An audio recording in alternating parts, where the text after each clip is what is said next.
Lyon se détache et mène 3-1.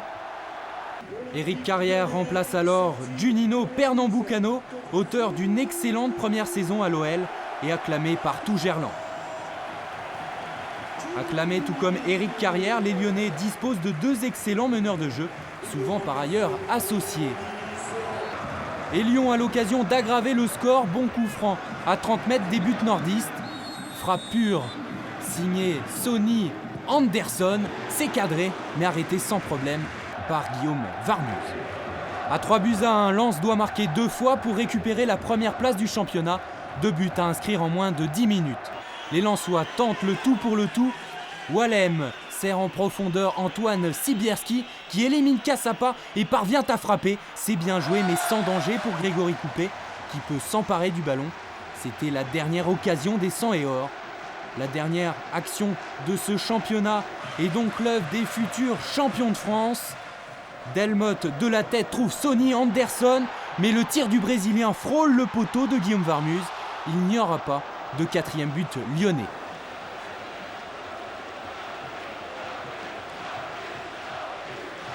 La déception du banc lensois contraste avec l'euphorie qui règne sur le banc voisin. Dernier changement lyonnais, comme un symbole, Sonny Anderson est remplacé à l'ultime minute de jeu par Florent Laville, l'ancien capitaine des Gaunes qui joue sa 9e saison pro avec l'OL. Les dernières secondes de la rencontre sont longues pour les Lyonnais, spécialement pour Juninho. Et c'est fini, l'Olympique lyonnais s'impose 3-1 et devient pour la première fois de son histoire champion de France de football.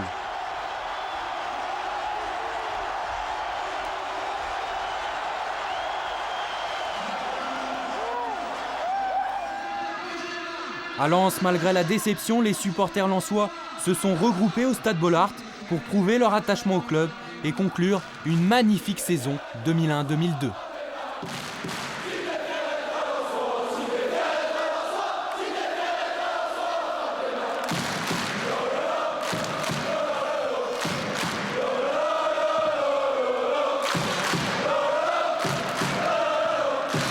C'est pas normal que ce soit les champions.